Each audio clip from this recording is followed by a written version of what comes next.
up, everyone? I've been super busy with getting everything ready for Eternal Weekend and everything like that, which I actually leave tomorrow for. This is Wednesday today, but I wanted to make a video talking about the BNR announcement that happened on Monday. So we'll break it down a little bit and talk about each card that got banned or unbanned, and then what kind of adjustments that will happen to the format. I have the BNR announcement up on my computer here so I can kind of look at their reasonings for the bannings and unbannings on everything. We'll start with Pioneer because that's going to be super relevant for the fact that the regional RC in Atlanta is actually next weekend. So currently me, the playtesting team, a couple of groups and stuff that I talk to and whatnot, and kind of get ideas and figure out what I play at each big event, are all scrambling right now to try to kind of figure out like where the new like cut and dry aspects of the format are at, especially with the cards that got banned and cards that got unbanned. So we'll talk about the bannings. Karn the Great Creator and Geological Appraiser were banned, and Smuggler's Copter was unbanned. So according to Wizards of the Coast, the reasoning for Karn the Great Creator is that it just makes green way too consistent and also oppressive. Capable of finding threats and solutions and sideboard singleton cards and making the deck a little bit too consistent and causing an infinite combo with Pestilence Cauldron is just, in their opinion, too good, and they don't like the static on it giving like a hard lock oppression across artifacts in the format, which is understandable. I mean, it is what it is. Karn is a really good card. He gets an absolute ton of play in Modern, whether it be in Tron or in Amulet decks, the variants that are playing like Wish Style or Timeless Lotus, Door ones. You probably know the content creator that I'm not mentioning, who has kind of coined that version of Amulet decks with no Titans and with Timeless Lotuses and Golos and stuff like that instead. And then just other cheeky decks that you could just add Karn to, whether it be the Mono Blue Tron variants or some sort of prison style deck, boom bust piles. I've seen Is It piles. I've even played a couple of Blue Moon Is It, Karn the Great Creator, Liquid Metal Coating, Smash to Smithereens style cheeky stuff in the day, because I like playing janky stuff as well. And then he gets a ton of play out of Legacy and restricted in Vintage. So like the power level of the card is really good. Like Null Rod, a one-sided Null Rod, or if you're playing Commander, a Null Rod for everyone but yourself, is really good. And also being able to grab things out of exile. Most people don't read that last line of text on Karn's tutor effect in its entirety. I've had plenty of games where I have in Modern a Leyline binding on a Wormcoil Engine, and I'm like, that's cute, minus Karn, grab the Wormcoil Engine, recast it, and they're like, oh damn, it says exile.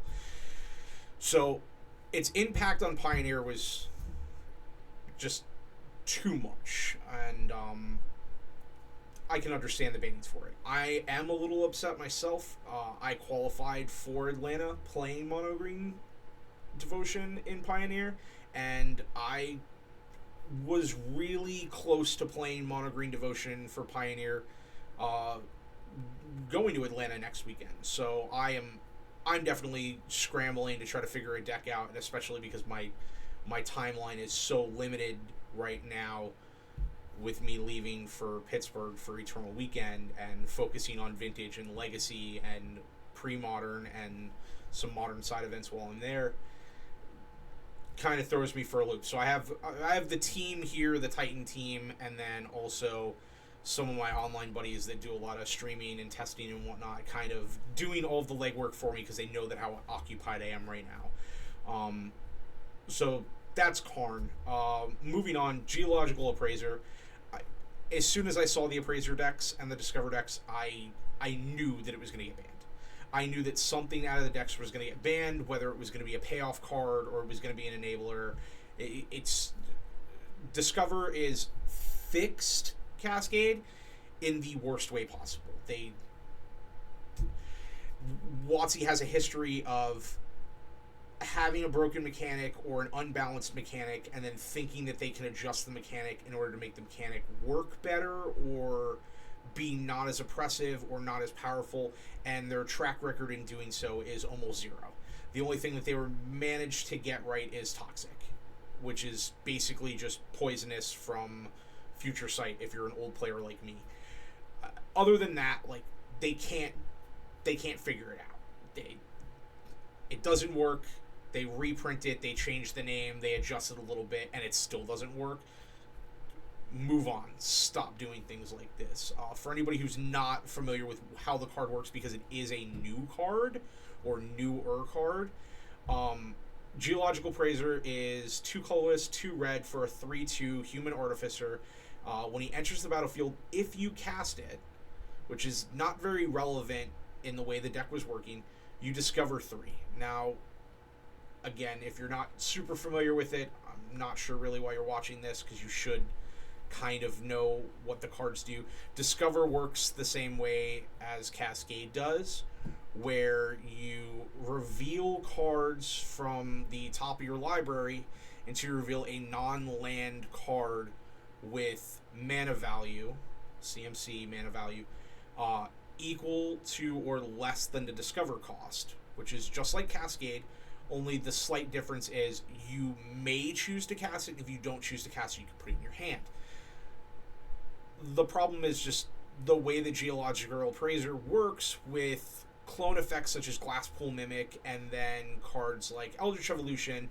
If you let the spell resolve and let the trigger go on the stack, you're just going to die. And you'd think, oh, well, it's a 4-drop and it's not that big of a deal, but there's too many fast mana or ramp options on cards that are above the threshold for the Discover on Geological Appraiser to make the card balanced. And yeah, I get it. WotC play tests inside this vacuum of where they mainly just look at like the set as a whole for limited and then its impact on standard, and they don't really look and branch out into eternal formats, and that's honestly their biggest flaw.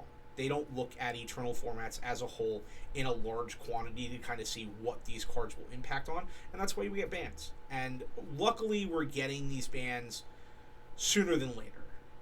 Personally, I would have liked to see a Geological Appraiser ban before the impact that it already had on the format, and sooner than Monday, for the reasoning of RC Atlanta. Because I know multiple people personally who went out and they bought all of the cards in paper to play the Appraiser Discover Cascade deck for Pioneer, and now not only do they have all these cards and the deck is banned, so most of the cards are going to be unplayable, they're scrambling for either replacement cards to play a lesser impactful version of the deck, which I'll get to in just a moment, or play a completely different deck. Or some of them have just been like, well, I guess I'm just going to walk in the door, sit down in round 1, take my promo, and drop, because I don't have anything else and I've already booked my hotel or I've already booked my flight or both, and they've already dedicated their weekend to being in Atlanta. Luckily, if you've qualified for the main event via an RCQ at a store level, you don't have to pay for your entry into DreamHack. But some of these guys are guys that qualified via playing well enough in Dallas, so they had to pay. So you're looking at the cost of your trip, the cost of your expenses for hotel and somewhere to stay, and then some of them having to pay to get into DreamHack, and they're basically walking in the door and going, well, I have to scramble in a week and a half to figure out what I'm going to play less than 2 weeks, and I really don't know, or I don't think this is going to do well, or this is going to put me in a bad position to play, so I'm just going to take my promo and walk. Like, it is what it is. And even I thought about that myself, being like, you know what, I'm in Atlanta, I like Atlanta, there's plenty of stuff to do, I'll walk in, I'll pick my promo up, I'll go to the aquarium, or I'll walk in, pick my promo up, and go hang out at the rest of DreamHacks and check out League streams or Call of Duty matches or something other than playing in the main event. But I trust my testing team, and I trust my shop team and everything like that to kind of at least point me in a direction that will keep me out of the 0-2 or 0-3 drop bracket. That being said, with Geological Appraiser banned, there's still the option for people to play Discover decks centered around Quintorius Canned. So Quintorius Canned is a 5-drop Planeswalker whose one of his activated abilities is -3 Discover 4. So works in the same way that Geological Appraiser does with the Discover aspect, but it's CMC 4 or less spells. Mana value 4 or less spells. I'm old. I'm used to CMC, not mana value. Instead of 3, and again, you're just looking to hit clones, just like you were with Appraiser, but you're not playing Eldritch Evolution in the aspect of like trying to hit then into Trumpeting Carnosaurs, which also discover, and then haste enablers in order to swing lethal. The Quintorius Canned combo version has a lot to do with his static effect, which is whenever you cast a spell from exile, he has a cast trigger of deal 2 damage and then gain 2 life. So the way that the Quintorius Can deck kind of works, and it's a little bit more fragile with the combo situation there because he's a Planeswalker and he's legendary, your goal is to hit Spark Doubles and Clever Impersonators. Now, you definitely want to hit your Spark Double before you hit a Clever Impersonator, but what you do is when you discover 4 and you hit one of them, you will have it enter as a copy of Quintorius. It won't be legendary if it's a Spark Double, and then you just minus and activate and loop again. Now, each time that you do this, you are casting that copy off of the Discover, so you're getting the gain drain from the static effect. And if you can hit Spark Double, now you have a non-legendary version of Quintorius in order to copy with subsequent copies of clones, and instead of gain draining for 2, it's then 4, and then 6, and then 8, and oh wait, that's lethal. So I think the reason behind them leaving Quintorius is because he's a 5-drop, so the earliest you can do it is turn 4. Again, these decks are not able to play a ton of ramp and mana dorks and stuff like that because of the way the decks function. So it does put it in a little bit easier of a situation where at least your opponent gets their turn 3. Or you as the opponent, at least you get your turn 3, which is kind of the sweet spot for removal in Pioneer. Moving on, we'll talk about the one and only unban in the BNR announcement, which is Smuggler's Copter, aka Looter Scooter. That's how I refer to the card. The card is cracked. It really is. It absolutely is. It was cracked in Standard, and it had to be banned. It was cracked in Pioneer, and it had to be banned. And it's still cracked now. It's too good. The card has been live on Moto for roughly 2 days now. Every single one of my buddies that is playtesting on Moto has said, yeah, this thing's not going to last in March. So, and these are not like dudes that like, oh, fire up a league when they get home from work. These are dudes that their day is Moto. They stream, or they play Moto, or they post results from their Patreon, or whatnot, whatever it is, their day is occupied with Magic the Gathering. These are professional players playing and going. Smuggler's Copter is probably not going to make it after March when the next BNR announcement is. Which, sure, fine. I'm shocked that it got unbanned. I picked up a ton of copies myself because I just watched the market like that, and I've made a pretty little penny from a financial aspect on picking up Smuggler's Copters to resell and trade off. I probably will not play a deck in Atlanta with Smuggler's Copter. Then again, I don't know. I'm focused on EW this weekend, so I'm not really thinking about Pioneer as a whole. I'm just kind of like reading messages as they fly through Messenger and text and whatnot to me about, oh, look at this list, oh, look at this list, we're thinking about testing this, and maybe this is the deck that we end up suggesting to you for Atlanta and whatnot. But as far as Smuggler's Copter and its impact on the format, it is cracked. It was cracked years ago when it was legal in multiple formats. A 3/3 that crews for 1 with flying that loots on attack and block is just good. Decks can lean on Llanowar Elves, Elvish Mystics, and the like for as far as ramp aspects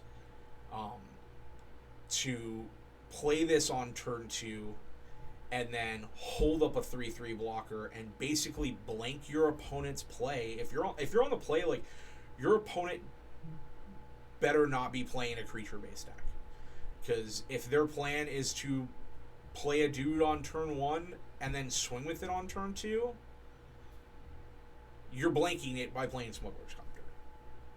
If you turn 1 a dork or any kind of body, and your turn 2 is play Smuggler's Copter and leave it up to crew, you're basically telling your opponent, I hope you came to play a game that doesn't involve combat, because I'm blanking most of your combat in the early game, because a 3/3 is nothing to shake your head at. It's a decent body in the first couple of turns of the game, and the crew cost is super light on it, and you do have a lot of cards that enable it cheap and easy, whether it's cheap goblins that make tokens when they enter the battlefield, or things like Gleeful Demolition, blowing up an artifact to make a couple of cheap bodies that you then can use to crew Copter with and whatnot. And it auto slots into a lot of decks. Basically, if you're a creature-based deck, you're probably going to play Copter in some number, minimum of 2. Convoke, Merfolk, Mono White Humans, Red Deck Wins. Greasefang loves this card. That's a no-brainer. I assume that a large chunk of the meta in Atlanta will be Greasefang decks, just because they don't have to fight through Karn anymore, which was their biggest oppressor in the format, and they have Smuggler's Copter now.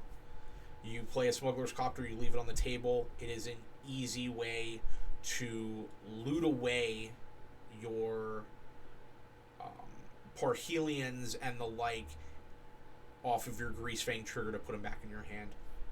It's really good. That being said, I think that's Pioneer as a whole with the new BNR announcement. Let me look over at the time here. Yeah, we're not too far in. We're good. We got plenty of time. So let's get over to Modern, which is a little bit more my wheelhouse and a little bit more my thing, and talk about the bans for Modern. I'll put in the description where the timestamp is and whatnot, so that if you don't care about Pioneer, you don't have to listen to me about it. Fury got the axe, and also up the Beanstalk. So we'll talk about the two of them separately, but as a whole, let's quickly talk about things that people either wanted or expected to be banned out of Modern and didn't get banned. So the biggest thing is grief. Everyone that I kind of talked to, heard from, saw, put content up, whatever it was, grief. I don't think grief is that big of a deal in the format. Does getting double thought seized on turn 1 suck? Sure. Is it a 3-for-2 card advantage that leaves a body? Sure. Is it problematic to have a 4-3 menace on the table on turn 1? Sure. It's a real pain. But we're talking about Modern here. We're talking about a format that is probably the fastest format in Magic the Gathering. And I did not mistakenly forget that there are other formats.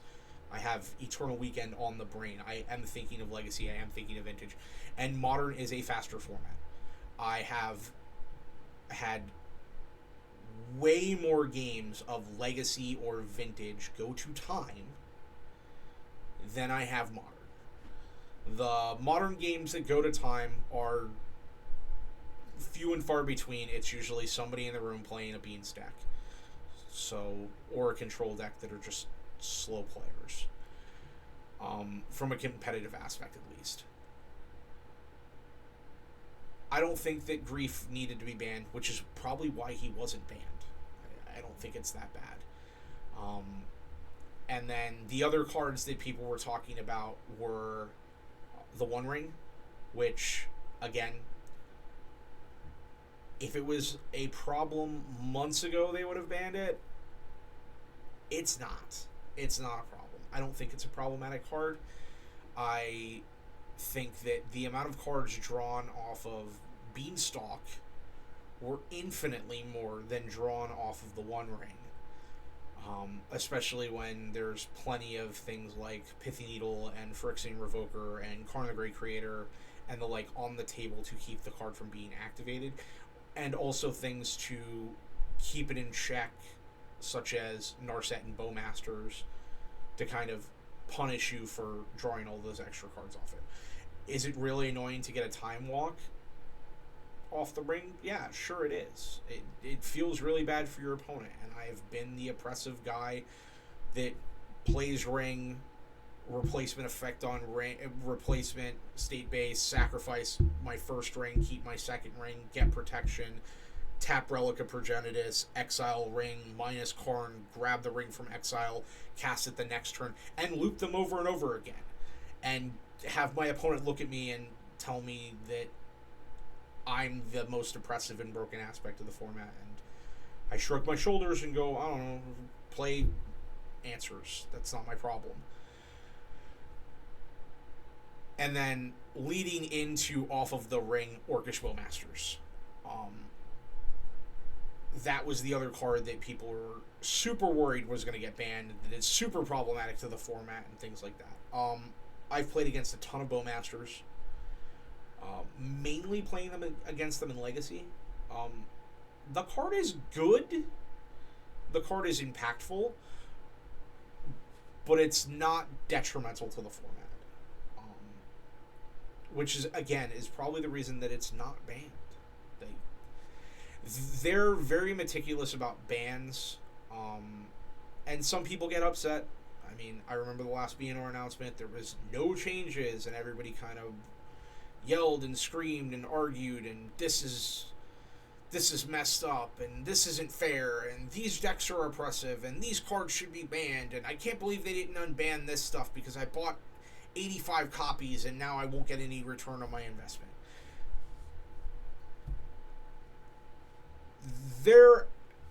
From what they said in the pre-ban announcement video and in the actual article themselves, they're actually factually looking at the formats again, because they see the frustration out of players either by cards that are legal or aren't legal and how the formats are as far as health. So if the team is at Wizards of the Coast is actually paying attention and keeping up to date with things like that, then I think things will be fine going forward, and nobody's going to have to worry about, like, oh my god, they banned this card, why'd they ban this card, there wasn't any problems with this card. You should only see bans out of cards that you go, this is a problem. They probably need to get rid of this. Or, this card isn't a problem at all, it's probably safe. Now, breaking down specific BNR aspects and talking about Fury first, the card was insane.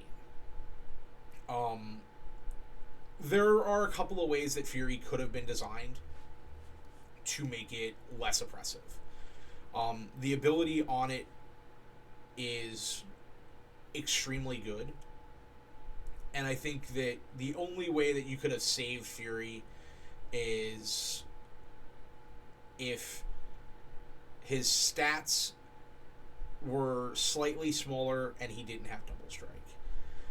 If Fury is a 2-2 with first strike, probably not as bad.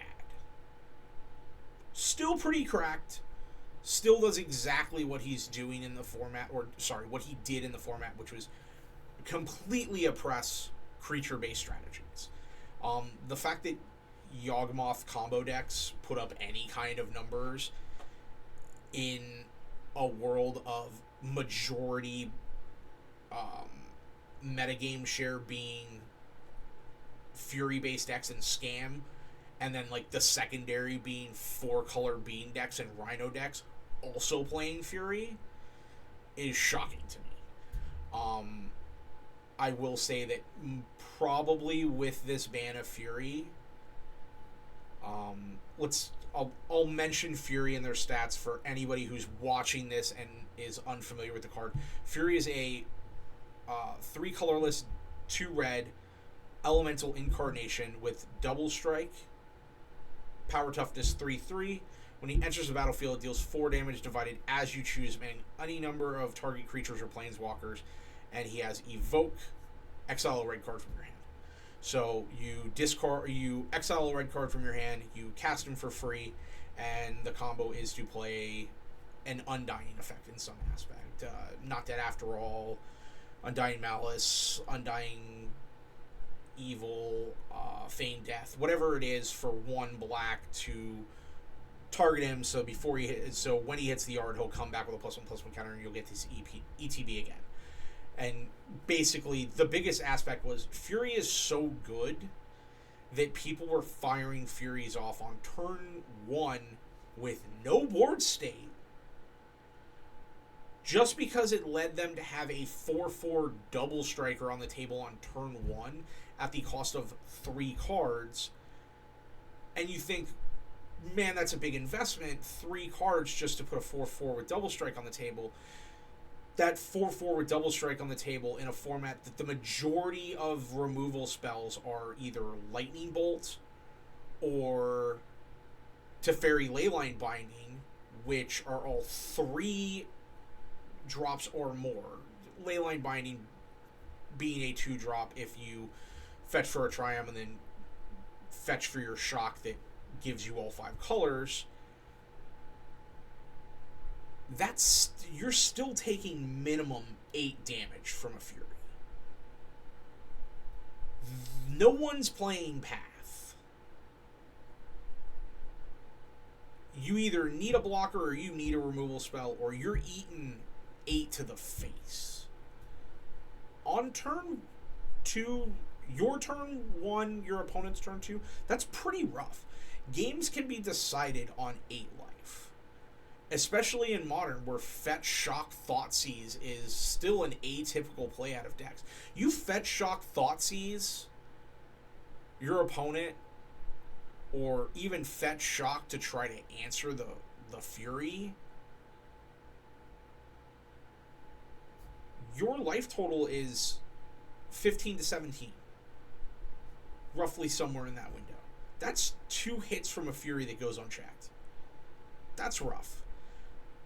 Decks that don't play with their own life total even struggle against an unchecked Fury.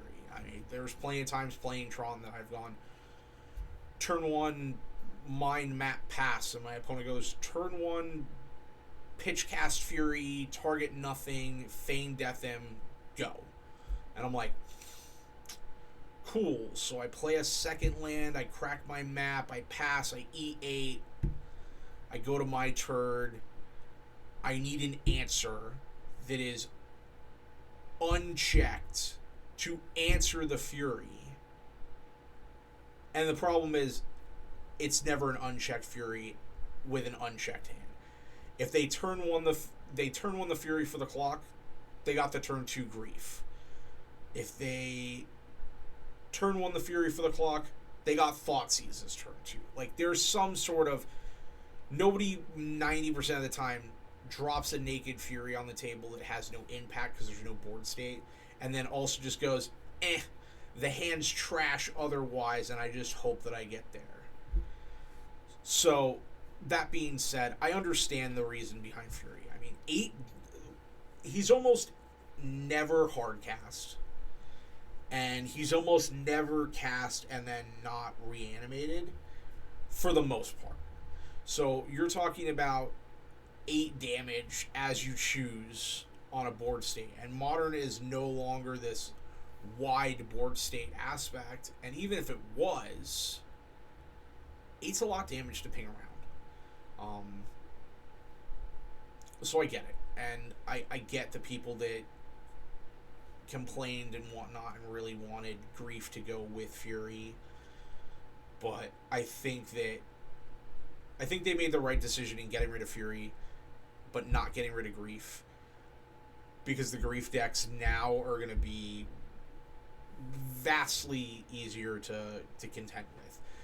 Again, getting double Thoughtseize on turn 1 is really sucks, especially if you've mulliganed, but it's not as bad as getting double Thoughtseize on turn 1 and then also having a 4/4 double striker on turn 2 that shot your only creature that you were able to play that they left you with. Like, that's really a problem. As far as scam decks moving forward, I have high hopes for the Solitude Ephemerate black-white variants that originally were in the format before everybody kind of leaned into Fury and red-black scam. Excuse me. I assume those decks will come back in some capacity. And then also just mono-black scam or red-black scam with no Fury. I think that those decks will adjust and they will evolve. I think the biggest contender for filling Fury's spot is, if you want to stay in red-black or move to mono-black, is Troll of Khazad-dûn. It allows you to adjust your land count slightly to help with flooding issues, and then you just play Persist. Persisting a Grief doesn't feel as good. Getting a 2/1 with Menace isn't as good as upswinging him with Not Dead After All, or another Undying effect where he'll get a buff. He's getting minus counters this way with Persist. But going turn 1 land, Swamp Cycle, Troll of Khazad-dûn, go to my turn, pitch cast Fury, hand check you, cool, you don't have a counter spell, persist the Troll, here's a 5/4, basically unblockable, has to be blocked by 3 or more creatures, is a solid clock. Is it as good as hand check you, here's the Fury's going to get in for the game? Probably not. Is it still going to make the deck, Grief-based decks, playable? So, Grief with Ragavan and Fable the Mirror Breakers and Blood Moons and Orcish Bowmasters and Dothi Voidwalker. Is that shell still going to be playable? Absolutely. You just have to figure out where the Fury replacement fits in there and which branch of direction you want to go. Do you want to play Solitudes and then switch to Ephemerates but still kind of keep some Dead After Alls, and maybe play something like my big thing in the deck would be Tidehowler Sculler, because it pitches to both Grief and Solitude, and then in its own right with Ephemerates is good. Sure, maybe that's the route that the decks end up going. I even jokingly Monday said green-black scam. Who doesn't like a turn 1 4/5 reach when it comes to endurance? Like, that's a solid body. It's not Fury Clock, but it's a solid body, and it basically just gives the big middle finger to any kind of aggro strategies that are on deck. You get access to Abrupt Decay, which hasn't been played in a long time, but is still pretty good. Traverse the Uvenwald, things of that sort. So maybe there's a green-black scam deck that comes around. Maybe I brew one up and play it a couple of times on Modern Mondays and here at the shop and see how it goes. Alright, I've ranted enough about Modern, and I could probably talk about it for hours upon hours with just Fury, so let's talk about the other card that was banned, Up the Beanstalk, and the draw engine that Up the Beanstalk was, and the impact that the Beans decks kind of had on the format, and the reasoning behind it, and whatnot. Beans is too good in Modern. I'm going to be 100% honest with you. Again, this, along with everything else that I have said, other than telling you what got banned and unbanned, is my opinions as a veteran and semi-pro level, like a high-end player. Beans is too good for Modern. It's questionably too good for Legacy. But Legacy is less policed than the rest of the formats because of what it is and with the amount of free interaction. That being said, in Modern, Beans is too good. The amount of card draw that happens from Up the Beanstalk replacing itself when it enters, and then the amount of free casts that you get is just absurd. Now, do I think Beanstalk could have probably survived without Fury, seeing as how Fury was one of the big key points in the Bean decks as far as keeping yourself alive by removing opposing planeswalkers and creatures and then drawing free cards because it is 5 CMC off of Beanstalk. Again, for people who don't know what Beanstalk does, even though you're watching the BNR announcement reaction video from me, Up the Beanstalk is a 2-drop enchantment, 1 and a green. It says when it enters the battlefield, when it enters the battlefield and whenever you cast a spell with mana value 5 or greater, CMC 5 or greater, you draw a card. It was so good, the majority of Cascade decks stopped cascading into Rhinos and cascaded into Beans. I want you to think about that for a moment. Up the Beanstalk was so good as a card draw engine. It was better to cascade, free cast. Everything revolves around Cascade at this point. WotC, ban Cascade cards. Stop printing them, or stop trying to fix them with Discover. They're just bad. They're too good. It was better to cascade into an Up the Beanstalk, draw a card off it then, and get card draw later on from the rest of your cards in your deck, Leyline Binding, Fury, Solitude, etc., than it was to put 2 4/4 Tramplers into play.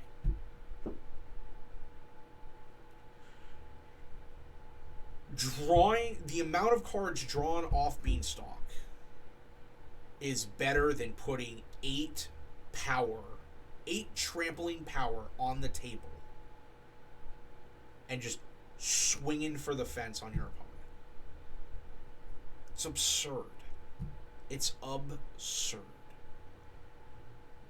People were drawing, control decks, 4-color control decks, 3-color control decks, 5-color control decks, stopped playing the One Ring and just played Beanstalk. Leyline Binding, Solitude, Fury, there you go. We don't really need to mention anything else. That's 12 cards that with 1 Beanstalk out replace themselves. Put 2 out. Put 3 out. The Beanstalks replace themselves. You got 2 Beanstalks on the table. Your opponent plays something, Leyline Binding. Cast trigger. Draw 2. Cast trigger. It's not an ETB. It's not if it resolves. It's not when it... Cast trigger. I think that's the biggest thing, is it's the cast trigger. If Beanstalk was when it enters the battlefield or whenever a permanent you control that costs 5 or more enters the battlefield, you draw a card, we wouldn't even be talking about this card right now. It wouldn't be on the BNR, and it would be a very niche, almost unplayable card probably. It would draw a ton. It would draw some cards, but it wouldn't be as good. The fact that you just go pitch cast Solitude on cast, draw replacement cards in my hand. Now I have more replacements. I have my cards have been replaced. I have more interaction. Do you have an answer to my Solitude? Oh, you do? Cool. Counter it. Veto it. Mystical Dispute, whatever. Because you've replaced those cards that you used to play the Solitude or to play the Fury. That was the problem. The problem was definitely that it was an on-cast trigger. Which, I get it. WotC's leaning harder and harder to cast triggers as opposed to ETB effects for the most part.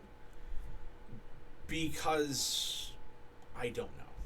I don't know if it's a situation where they just really want people to know they got some sort of value out of their cards. And they don't like counter magic, and they want new players to play this battle cruiser style of non-interactive magic. Bad move. I don't like it. I don't think that it's healthy for the format to put a ton of cast triggers on things. As someone who almost primarily plays Tron in Modern, I know all about cast triggers, and my opponents hate them. They hate that they have no answer to Cityscape Leveler triggers or Ulamog triggers. It's rough. Cast triggers are rough. They should probably lean away from them. Make them very niche. Make them when they're involved in the game, in the format, or on a card, it needs to be very minimal. If it's as impactful as Up the Beanstalk was with the amount of cards that were drawn off of it, it's just going to end up on the ban list again. It just is. There's no way around it. That being said, I think as a whole, the meta without Up the Beanstalk and without Fury gets a lot healthier. I know that a lot of people are outcrying that 4-color and 5-color control decks, Omnath piles and whatnot, just can't be played anymore without Up the Beanstalk. You took away everything from me. Play Risen Reef again. Play Elementals. Figure it out, man. You had your couple of months with Beans. Sorry about your luck. It sucks. It happens. At least it wasn't Geological Appraiser. At least you didn't lose the key pivotal point of your deck 2.5 weeks or 2 weeks before regionals. You'll get over the Beanstalk. There's only a few weeks left in Modern season. That was the other thing, is like I was almost hesitant to see them ban anything out of Modern, seeing as how qualifying season for Denver is still going, and it will still be going for, I think, the week after, or the week of RC Atlanta. So like another 2.5 weeks of RC is still available. So maybe that's why they didn't hesitate to pull the trigger on Modern bans, because it's only another 2.5 weeks. That all being said, with Beans gone and Fury gone, I think that Modern as a whole starts to look a little old. What I mean by that is that strategies that were viable pre-Modern Horizons 2 start to come back. Elves, humans, merfolk, collected company, green-white value town decks, Bant company value town decks. Basically anything that wanted to play on curve creatures with toughness anywhere from 1 to 2. Now, Wrenn and 6 and Bowmaster are still in the format. And those people are going to complain that play those decks that, oh, Bowmaster's still here and it still deals with 3 of my dudes.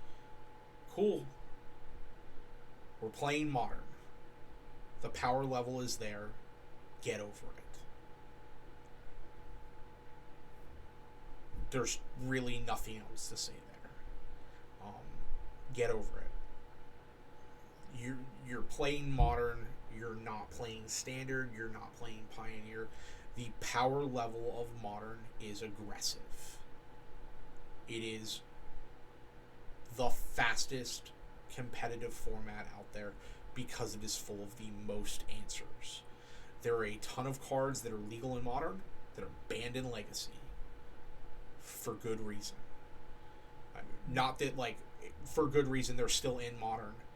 They're banned out of Legacy for good reason because they're too damn good. But they are just fine to run around in Modern. And that's the opinion of Wizards of the Coast and their R&D testing team.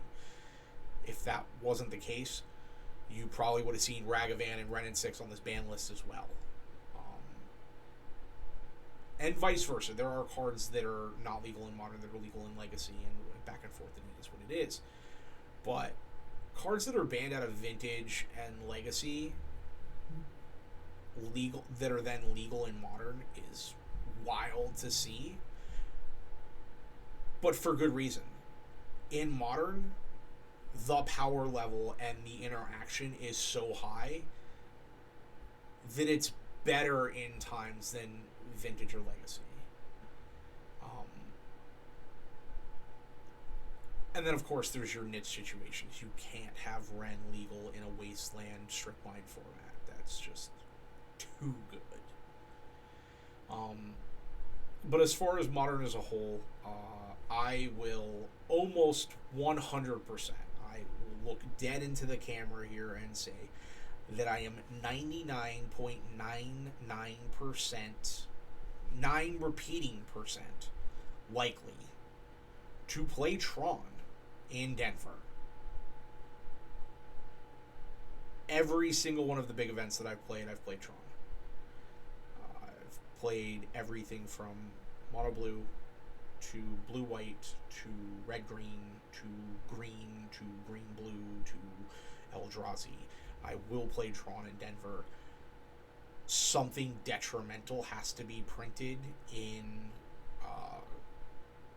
Murder at Karlov Manor, and so far with the spoiler, I don't think that's going to happen. At least to impact Modern. As far as decks that I'm going to assume will come out of the woodwork with the Fury and the Beanstalk ban, again, creature-based strategies, Coco decks, Elves will probably have some sort of playability again. They do have a lot of playoffs. I think the biggest thing is that because everybody is kind of focused on Atlanta, nobody is really trying to brew and figure out what is happening with Modern. Everybody who isn't qualified is just playing decks that weren't hit with the ban and adjusting their sideboard options. So,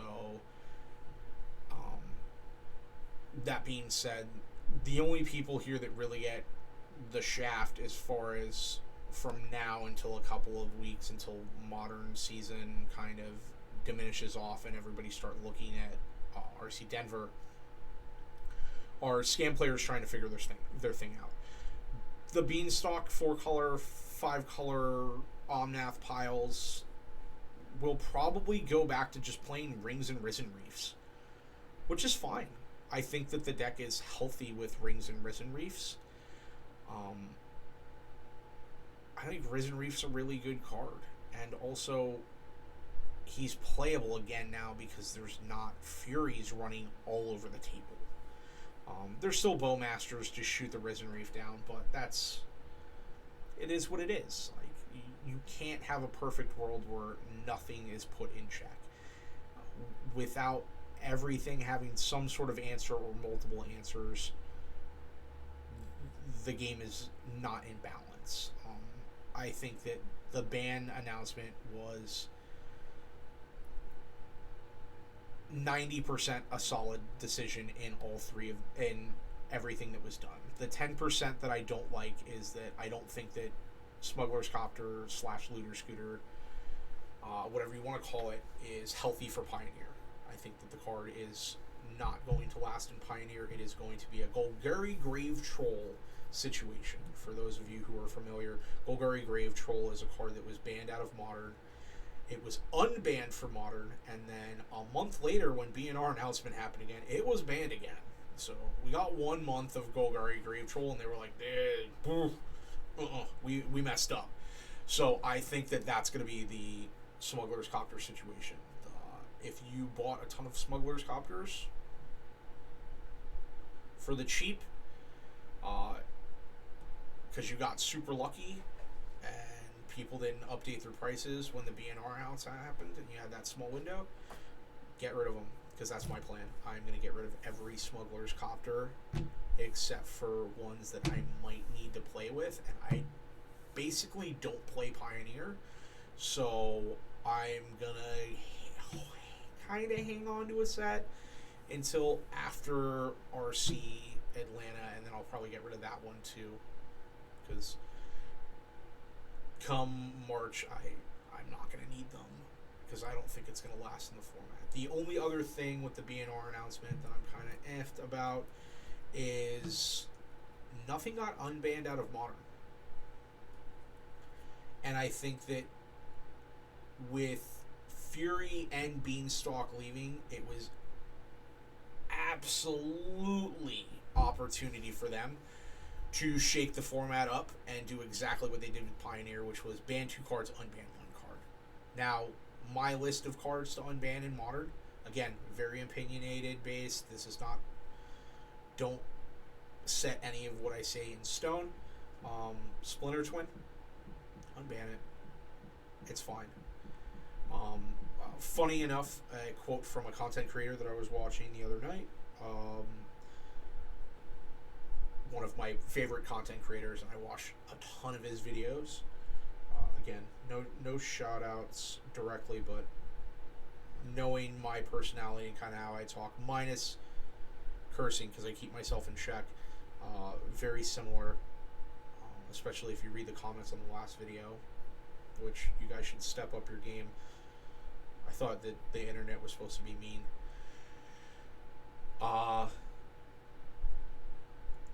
Unban Twin, just so that everybody gets super happy, super hyped, buy all of the copies of Twin, and then ban it, and then just reban it. Like, pull a full Golgari Grave Troll on it. But honestly, I think that Splinter Twin is absolutely unimpactful in the Modern format because of all of the free interaction or cheap interaction that's going on. Leyline Binding, Solitude, Force of Vigor,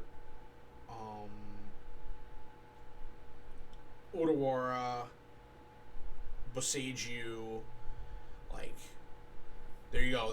There's 5 cards that either can't be countered or cost 0 to 1 mana that just answer your opponent going Splinter Twin. You know, like, that was cute. You tapped out for that? Wrong choice, sir. The next one is Pod. I think Birthing Pod is totally fine to have in the format. You've got every couple of sets they release a fixed version of Birthing Pod, and the decks are just bad. They're so bad.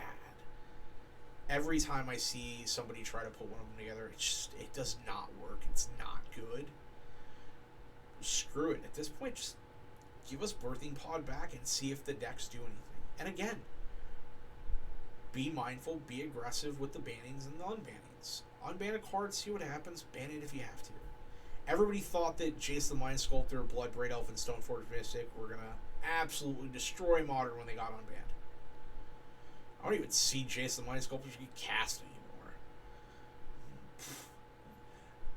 Nobody's playing Bloodbraid Elves. Shardless Agent exists. If you are playing Bloodbraid Elf, it was the people that were trying to live the dream from Bloodbraid Elf into Shardless and up the Beanstalk, in which case, dude, thanks for the meme. It's not good. Just play like Ardent Plea or Violent Outburst. Stop it. And then probably the most controversial card on my assumed find to unban in Modern, and I'm sure that 90% of you are going to disagree with me. It's Deathrite Shaman. I think Deathrite Shaman unbanned in Modern is super healthy. Maybe not as necessary now with Fury gone, but my assumption was, in my opinion, is that Deathrite Shaman keeps the scam decks in check because you eat the card out of the yard before it can enter the battlefield. Probably too good now because Fury before could shoot him, and then you can't eat him out of the yard because of the way that the triggers are stacked and whatnot. But when it's just Grief, definitely able to eat a Grief out of the yard before he can come back. Able to eat lands to put Wrenn and 6 in check. Doesn't die to Bowmaster. Blocks Ragavan, trades with Ragavan without a problem. It's a mana dork that survives Wrenn and 6. I think it's totally fine to unban it. But again, that's 100% my opinion, and probably to the fact that, like, I loved casting Deathrite Shaman back in the day in Standard and Modern before it got banned, and Legacy before it got banned. And I just love the card and I want to play it again, so I'm very biased in my opinion of unbanning him. That being said, I probably will never get to live the dream of a Deathrite Shaman unban in Modern as much as I want it. I think it's like the highest thing on my list, but probably the most problematic thing that I think is not problematic. Twin and Pod, you could probably... WotC could release an article 10 minutes after I upload this video that just says, yeah, we forgot to unban Pod and Twin, so we're gonna, and the Modern metagame basically doesn't change at all. There's too much free interaction for those cards. Beseiju being a cheap, uncounterable answer to both of them. Leyline Binding being a cheap answer to both of them. Force of Vigor being a free answer to both of them. Like, it is what it is. That being said, we are at roughly an hour, give or take, on the video. I'm looking over at the secondary monitor here to look at my recording stats and everything like that, and the time and everything. I think I've covered all of the bases. I talked about the cards that got banned, the cards that got unbanned, the formats, adjustments because of it. The next video you will get out of me is probably in a week, give or take. I will be leaving tomorrow morning at 6 a.m. for Pittsburgh. I will be there all weekend long for Eternal Weekend, so if you will be at Eternal Weekend, you will see me on the floor. Say what's up, or say something rude to me if you don't like me. You're not going to hurt my feelings, I promise. I would like to see you try. That being said, when I get back, I will do some sort of video on the decks that I played, both in Vintage and Legacy, including side events for both of them, and then I am going to bring Modern with me if I do not make it into top 8s. There is a Modern Legacy Vintage Team Trios event that me and the boys that are going to play if it lines up that we're not all smashing it in top 8s. And then I'm going to do some sort of check out all of the stupid stuff that I bought while I was in Eternal Weekend in Pittsburgh, because I have no self-control kind of thing. And which will probably be tokens, maybe a playmat, a bunch of stuff that I get signed. I hope that I don't go too crazy and end up buying a bunch of duels or stuff like that. So yeah, hope you enjoyed this video. It'll probably, today's Wednesday, it'll probably get uploaded after I've already left for Pittsburgh, in which case I will see you guys when I get back.